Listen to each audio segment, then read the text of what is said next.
नमस्कार शिक्षक मित्रांनो, मी सचिन आपलं स्वागत करतो सचिन गायकवाड तंत्रज्ञानाचे शिक्षण पर्व या यूट्यूब चॅनलवर. मित्रांनो, शाळेचा टॅन नंबर काढण्यासाठी ऑनलाईन अर्ज कसा करावा व त्यासाठी किती चलन आवश्यक आहे याबाबत सविस्तर माहिती आपण आजच्या व्हिडिओमध्ये पाहणार आहोत. सर्वप्रथम आपण टॅन म्हणजे काय हे आपण जाणून घेऊया.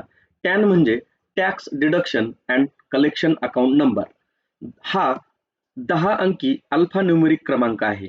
ज्या व्यक्तींना किंवा संस्थांना टॅक्स कापण्याचा म्हणजेच TDS किंवा जमा करण्याचा म्हणजेच TCS अधिकार आहे त्यांच्यासाठी हा क्रमांक असणे अनिवार्य आहे. टॅन कोणासाठी आवश्यक आहे?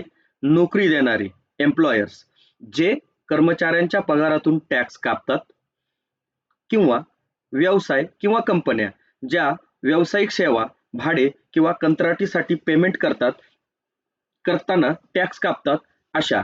थोडक्यात जो कोणी TDS किंवा TCS कापण्याचा जबाबदार आहे त्यांना टॅन असणं आवश्यक आहे. चला तर पाहूया प्रत्यक्ष टॅन साठी ऍप्लिकेशन कसं करायचं. सर्वप्रथम आपण आपल्या लॅपटॉप किंवा कॉम्प्युटरचं क्रोम ब्राउझर ओपन करायचं आहे आणि ही माहिती आपण मोबाईलवर भरणार असाल तर मोबाईलचं क्रोम ब्राउझर ओपन केल्यानंतर उजवीकडील 3 टिंबांना क्लिक करायचं आहे आणि डेस्कटॉप साईट असं निवडून घ्यायचं आहे.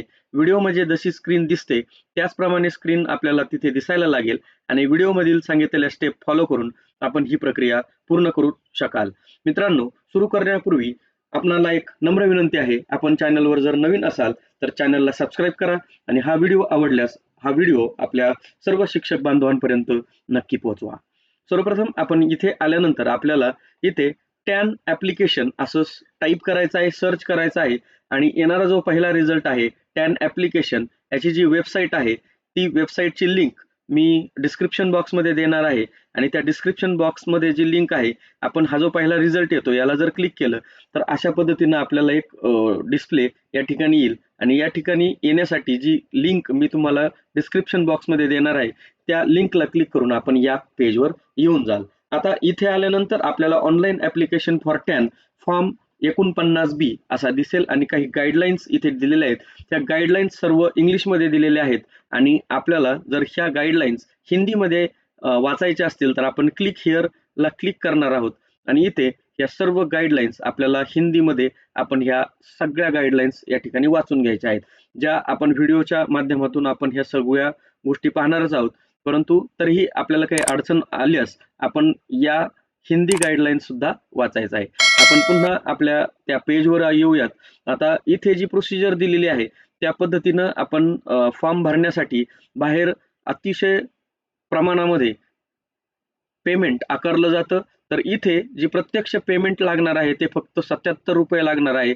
त्यामध्ये फक्त 65 रुपये चार्ज आहे आणि 18% त्यामध्ये GST आहे. असे करून एकूण 77 रुपये आपल्याला हे टॅन नंबर काढण्यासाठी लागणार आहेत. त्यामुळे मित्रांनो, आपण ह्या व्हिडिओच्या मदतीनं अगदी 77 रुपयामध्ये आपण हा टॅन नंबर आपल्या शाळेचा काढू शकाल. यासाठी आपल्याला थोडंसं खाली यायचं आहे.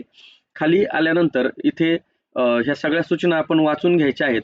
या खाली आल्यानंतर आपण याच्या एकूण 3 प्रकारे आपण हे अर्ज करू शकतो, परंतु त्यातली सर्वात सोपी पद्धत मी या ठिकाणी सांगणार आहे. उरलेल्या 2 पद्धती मी सांगणार नाही कारण त्या खूप किचकट आहेत, अवघड आहेत.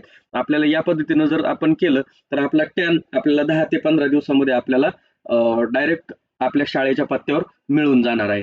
तर इथे आल्यानंतर आपल्याला जे अप्लाय फॉर न्यू टॅन हा जो पहिला टॅब दिसतो, या पहिल्या टॅबवर आल्यानंतर आपल्याला कॅटेगरी ऑफ डिडक्टर इथे सेंट्रल, स्टेट आणि लोकल अथॉरिटी बाकीच्या खाली आहेत. इंडिव्हिज्युअल काढत असाल तर इथे इंडिव्हिज्युअल नावाचा ऑप्शन आहे फॅमिली करता म्हणून.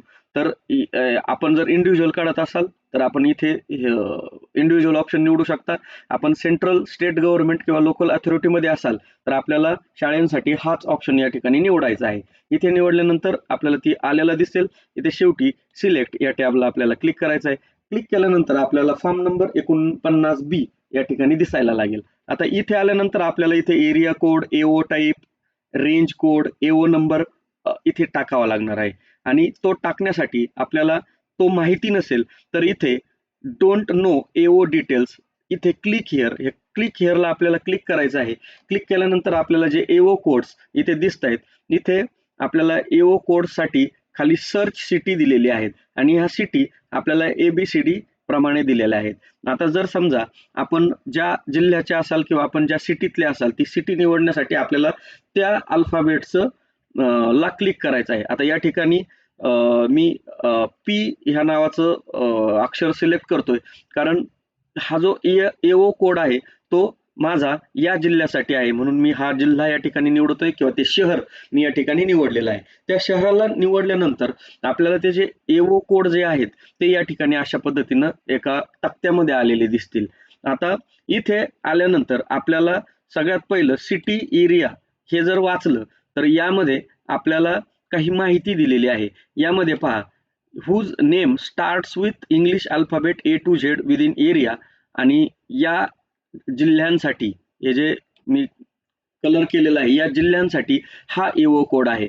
तसंच पद्धतीनं आपला जिल्हा दुसरा असेल तर आपण या प्रत्येक कोडला किंवा आपल्या जिल्ह्याच्या कोड प्रमाणे अक्षराप्रमाणे आपण सिलेक्ट केलं तर आपल्याला आपलं शहर येऊन जाईल. आणि जर सापडत नसेल तर आपल्याला एक विभागीय पातळीवर जे आपला विभाग निवडलेला आहे तो विभागात निवडायचा आहे, आणि त्यामध्ये अशा पद्धतीनं दिसतंय तिथे आपल्याला मेन्शन केलेलं आहे त्या पद्धतीनं आपल्याला कोड सिलेक्ट करायचा आहे. मित्रांनो, कोड हा अचूक सिलेक्ट करायचा आहे.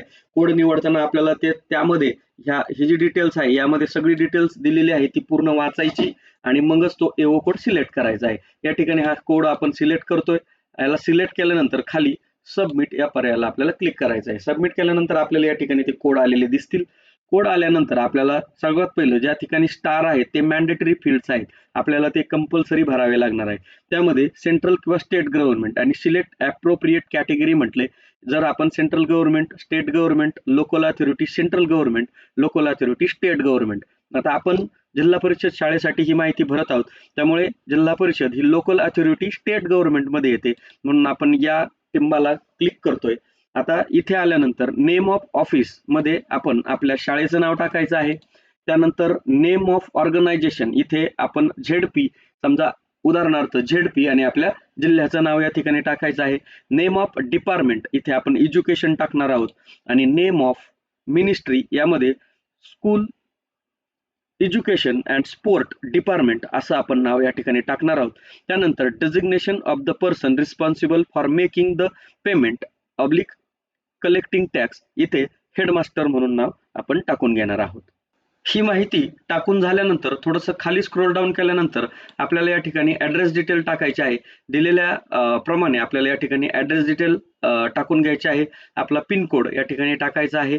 आपला ID या ठिकाणी टाकून घ्यायचा आहे. ही सगळी इन्फॉर्मेशन आपल्याला या ठिकाणी भरून घ्यायची आहे.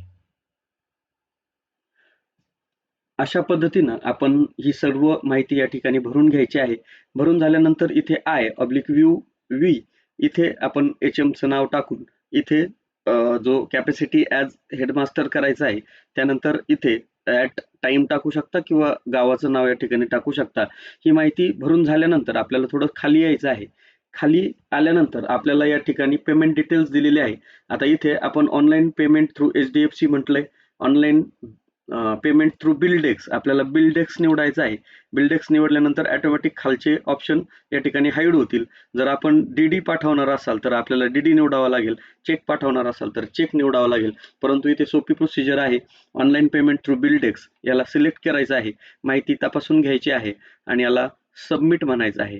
सबमिट म्हटल्यानंतर आपल्याला पुन्हा एकदा माहिती तपासण्यासाठी येईल. ती माहिती एकदा काळजीपूर्वक पाहायची आहे, वाचून घ्यायची आहे. काही चूक असेल तर आपण ते करेक्शन करून घ्यायचं आहे. आणि खाली एक कॅप्चा कोड दिलेला आहे, तो कॅप्चा टाकायचा आहे. तो टाकून झाल्यानंतर कन्फर्म करायचा आहे. कन्फर्म केल्यानंतर पेमेंट थ्रू ऑनलाईन मोड आपल्याला या ठिकाणी दिसतंय आणि किती पेमेंट आलंय ते आपल्याला या ठिकाणी पाहायला भेटतंय. त्यानंतर याला ॲग्री करायचं आहे.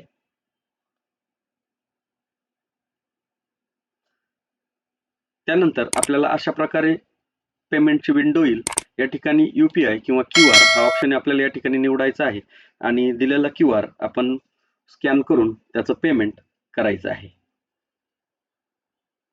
पेमेंट झाल्यानंतर आपोआपच आपल्याला अशा पद्धतीनं एक मेसेज येईल, thank you for registration for viewing acknowledgement you should have Acrobat Reader viewer. आपल्याला हे पाहण्यासाठी एक PDF रीडर लागणार आहे. आपण या ठिकाणी ॲप्लिकेशनचा प्रिव्ह्यू फॉर्म पाहू शकतो अशा पद्धतीनं हा प्रिव्ह्यू फॉर्म येईल, याला आपण सेव्ह करून ठेवूयात, जेणेकरून आपल्याला तो पुन्हा लागणार आहे.